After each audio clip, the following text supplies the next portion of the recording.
o le malelenga le ua au mai falo I tele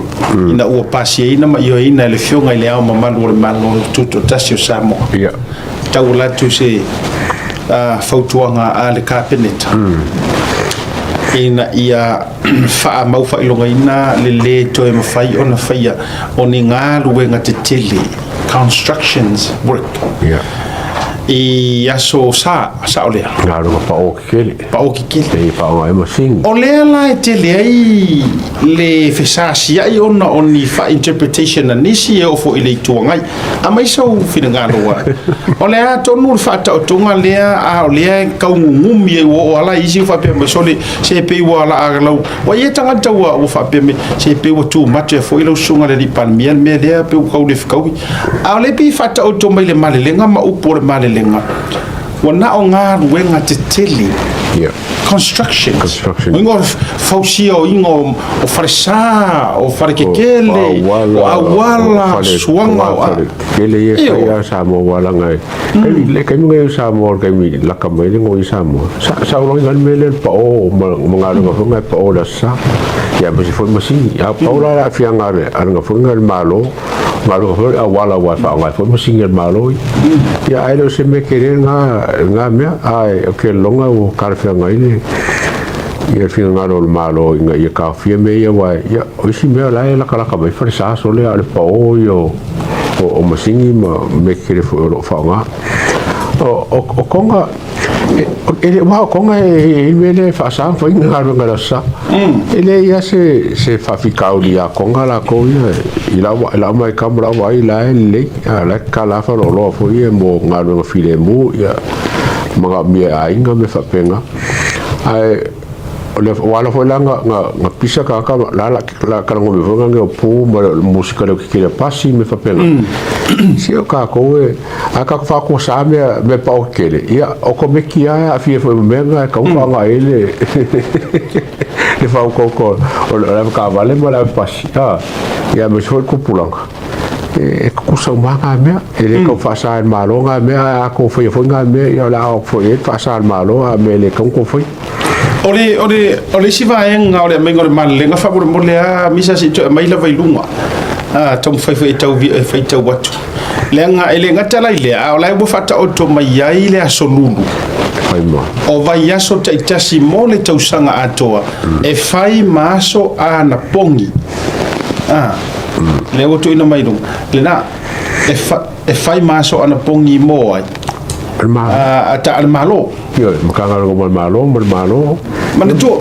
tu na le mana yo fa ta to ngala nga e ka kawanga ia I se vaenga o fo longa fenga malo le e ma fa malo si ai tu fa le nganga le ngole ngole o paki fa tua ile tua Samoa o tas angale ai le fa ku nga ile tua mana ngalu mai ale nganga o le tua ele ka la wo isi fa mo nga o ma le sa idi mai ai e o ri tomo fainga ma e tu ma no mo se lingo le meton so ye taula se lau pa senge le fa to tonga ai o nei me construction sites ma ne ma vaenga umani I ngaruenga o le mere nge yele se me fo mana tu foi le sa fai foi le taimi o le HRPP la to io alela pe ole o to fa malo sia la ma fa ma to fa il tem ale pe la foringa mai la anga istangat io vai le ko pe se ka fa ja pipi o ka opu o se me ka fai se me levanta fai o leva ka fai man me foi ka fai e mo ko fo io o fo la no mali cosa ile ja pipi ma ye le approving o me fa pengi ele fa pera se me foi fa penga fa ko auso fa fusingi pe fo lang sa wa mo sa fa longo ye o mele le nga fai e fenga malo ko e fa o pia a mele ku no ko ai swing ni si me le ya fa si me le ya ku mo se me si ya ku ta sila le va nga ta wa ma do yo fo ya u ye ma le si va nga ta wa ya ma tu wa fa nga popong ya ka fenga bu yo fa tu fa ma sani le ola na pongi le yesu wa ta si atono ta si le o tu langa ele le ya I o la tu ma fo fa le fenga fa unga awa e toi fai malele fefe malele o la mata ona lai fo ele o maua se panga no le soifuanga ma le savalinga vaso ato e anga pongi ma se kaunga rue mai le anga o le to ai atonu o se fa vai le leile po se amatanga le le ya e fiso ni fo I tulanga o le ngalu rue fa tasi ma le malo per fai oni filinga le le fa usa yo o le me foi le wai fa pe fa sala se si pare un po ayo ele mai le funi drug test o ngamia ai mole le la vorka kala ko ia mole le la ngalwenga marka fai nga ru fa kasima malo o se me le o se me le va venga mamla mai singa ngalo par mia marka pingeka o se me le va venga mamla mai il mamla mo la kele wai lo fier ka ke media ka ke vai a kwai le lo ngai lana ai o leisi lai tu le o le whakaika i lo tātou Samoa as a whole nation ka ko warwe foi le aso ampong fato tātou lango la fatasi le vao manu la le vao manu langa le wa mai ele se mele anga le mele anga pongi a faila o le ufai maso anga pongi fa mawina ale malo lo winga so stanga ta venga wenga le malo e ka kaunga anga pongi le so lulu lea ai tangata no ulanga o le kako malo e sa oiva ya o malo o kako malo lo no winga tato uma fuila ia ke fuila ia o la ulango e yo lo ke ngo fongi usila ai lo no winga o lo taloto e lango ai le nei ma le lenga wa o mai fa pende ma to fa ale fa nga malo ka ko harbo ka ko uma ro po fe ko ke ngo fo iwe tato sa mo le ngo tato malo ma mai ya tato lo ngo winga wa uia o we entelen ana pongi so fo mas falaili lo no winga ole afa popo ma le sia so po ko lo so wa ki le lo le sila la ye me de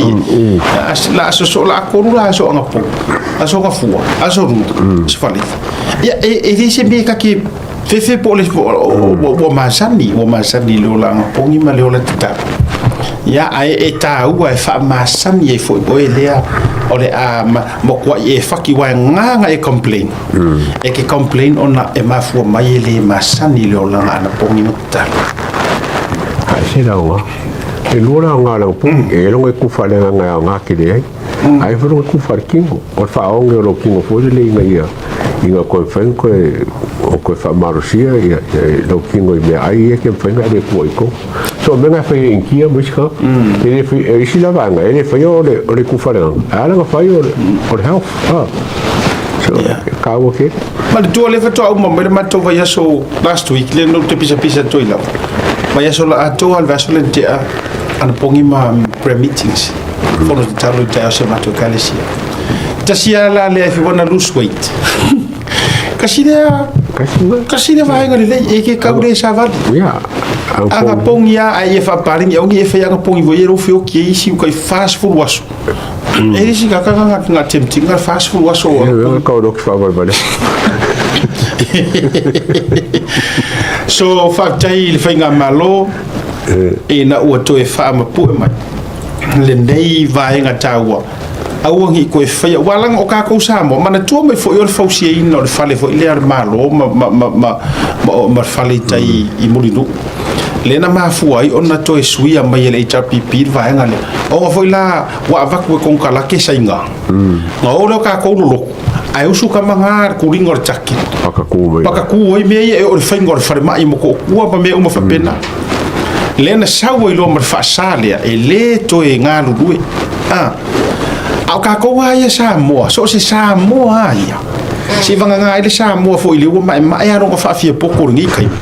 ai o me na sa wai so le ile ai angi sa mo o fa ni ko kala ke mangi suanga nga masingi ingi aso sa la nga e ko ki ro o mai le ka ka u fe nga me sa e oi ile ba fa inta to fa ya na to nga va nga pena to tsira fia o fa maruina ole aso sa ma sa pati ma lotu sa ai e o le mato nu e le kai mir ma ko hu sa paikia e ke sala pe ro si sila la le fa ma maruinga le sa fa ye isi o ma fi e ke sala e ala ku le asia singa e kasi ar ka ka ngo fo fu ele ai ia make sure lo loku ma se vanga o mai faka o kolia fo Ore arunga ngā rua isa kako so ele fou ya matou nei mea sa o ia rupe makasila ele fou ai ma fuanga o fo ma complain o ele ke fia fai mangaku ai ke le iui mai ngai mea e fou ya o e tele masangi so ole tulanga la ia tatou walu ai ile mea o ia ele fa pela o ku sainga ingi kia ngā ku lea suia ko le na donwa Ioi, ele fa pe o sa mofo wala nga wo o er fa so ai si tu langa fo i o kurisi ma me fa pena ia te ele fo e ke ko ke si fia kurisi ele o kure ma fo un pis o loko ia o ka ko wa ele pisa pala ele kai pisa ngi pala langi ele wale va langa saure me lea e ngofo e aru fo tulo aru papalangi tangata ta fa sa o me aru ka ele samira sa ele ka fiki ele la kula kapi ele ki ususu ele o nga a wai tangata ye to fa le tonu ya ka ko ye sa mo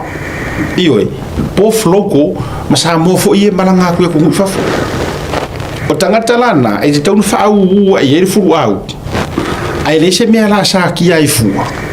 e tu langa ola e le fosia fu ka ko makurisi e oi ai le yangi so nga leo ke kele fu on kurisi sa ai o tato fai ole vako sipika i le vatu fa paka pu solo ia ia wa fia kurisi de kula fongole so de ke me la lo ke fu ma si va na ka wanga i le kunga e de wanga il maro kuranga ma ne ia la sina vaenga